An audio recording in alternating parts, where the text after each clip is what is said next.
You want me to put that on my Tudor?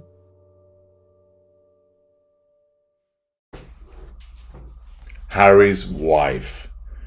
Creatures of ever-decreasing relevance. Indeed, they are. One would question what their relevance was in the beginning. A ginger prince who'd lived a gilded lifestyle, but largely people liked because he was a good laugh and could be quite entertaining at times. She has always been irrelevant. A trumped-up actress who thinks that she's better than she actually is, isn't a particularly good actress, and has nothing else to offer the world other than her fridge magnet platitudes and her industrial beigeness. Therefore, in the grand scheme of things, how are they relevant? Are they relevant to your lives? No, they're completely detached from them. They don't actually understand the way that people live. He, because he's always building that gilded environment. Her, because she's deluded as a consequence of her narcissism. But it would appear that as a consequence of recent events, primarily the disclosures that have come forth from the mauling, courtesy of South Park, and the general fatigue amongst the populace to hearing more bollocks spouted by these two, that they are very much circling the drain. But who has been calling them creatures of ever-decreasing relevance? Well, we turn to Newsweek, with an article by Coterie member Jack Royston, who's invariably pro-Sussex. So, is the worm turning with him? Well, the title of the article is Harry's Wife Determined, Archie Lilibet Overcome Royals in Exile Status. If there's any exile, it's self-imposed, because they decided that they didn't want to live in the United Kingdom, because she, guided by her narcissism, asserted control over the royal family by withdrawing, over the British press by withdrawing, over the British public by withdrawing, and also as part of maintaining her grip over the Prince of Pink Pancakes by ensuring that he was stripped of his support networks, by taking him first to Canada and then to California. To suggest that they are in exile is quite frankly a load of horse shit, and is just generated as part of this victim mentality. Royston writes, Harry's wife and Prince Harry will want children, Archie and Lilibet, to achieve a great deal in adult life despite the huge difficulties of being the children of royals in exile. What fucking difficulty is there of being children of royals in exile? More problematic for them is that their mother is a narcissist and their father is the victim of a narcissist who is a quarter-wit. The Duke and Duchess of Sussex are the royal couple who gradually fade out of the public's consciousness. Oh, but we can pray that that's the case.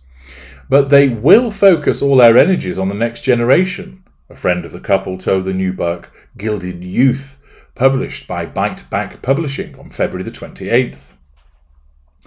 Archie Mountbatten Windsor is 3 years old and was born in Britain in 2019, while Lilibet Mountbatten Windsor is 1, and she was born in California in 2021, just in case you weren't aware of those facts, because they've never been mentioned before. The comments come at a time when the couple have endured a major swing against them in US public opinion, threat to control, following the release of Harry's book, Author Tom Quinn quotes an old friend described as having visited the Sussexes at their Monty Shit Show home, resplendent with 47,000 flushing toilets. Harry's wife, and, to a lesser extent Harry, will focus all their energies on the next generation. Their lives are now fixed.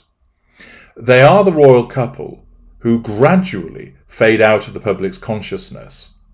But Harry's wife will send both children to the best schools money can buy, and she will be determined that they achieve a great deal in adult life, despite the huge difficulties of being the children of royals in exile.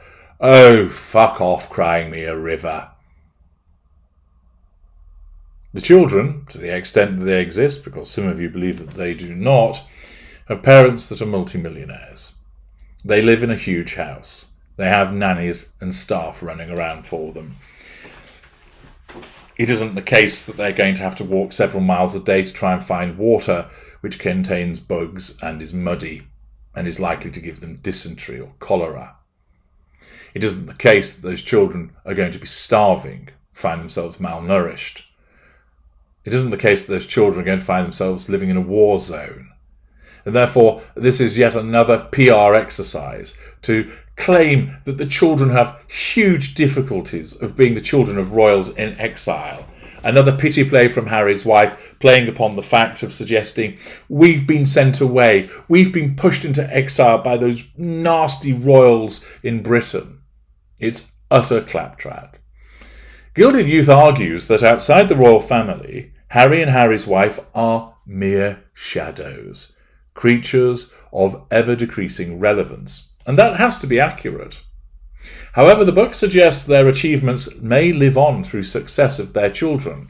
Well, of course, that is the typical view of the narcissist, subconsciously so, to, of course, commandeer by way of character trait acquisition the successes and achievements of the child, and also to live on through them vicariously.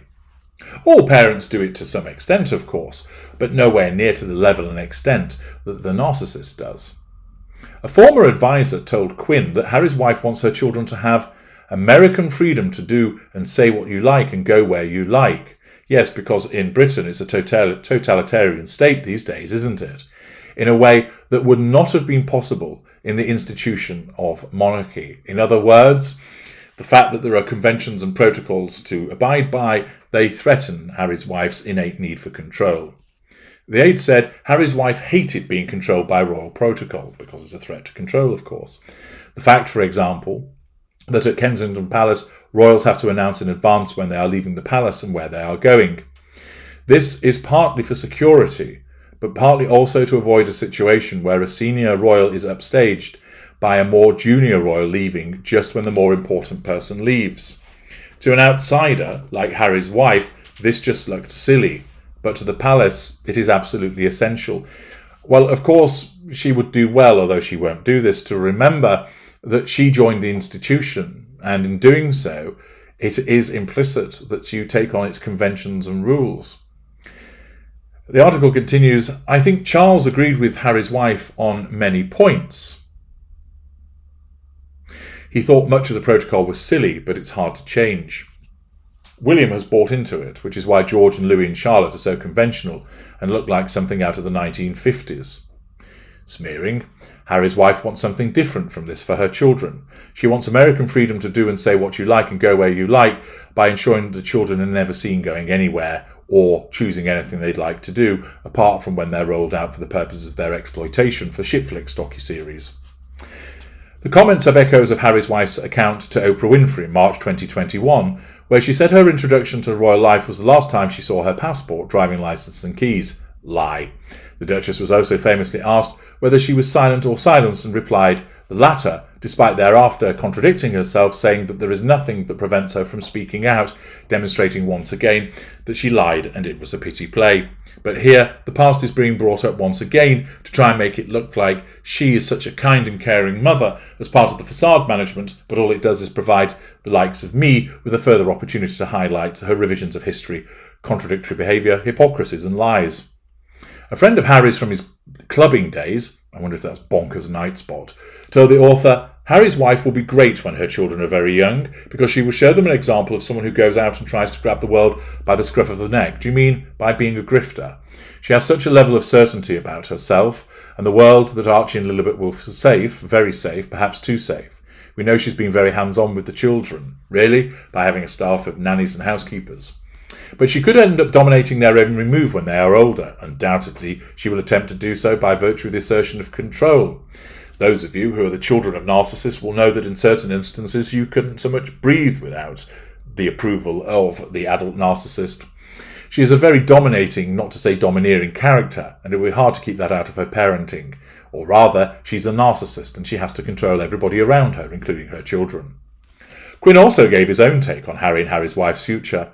Perhaps Harry's wife and Harry should remember that royal exiles often become bitter and twisted as time wears away at their glitter.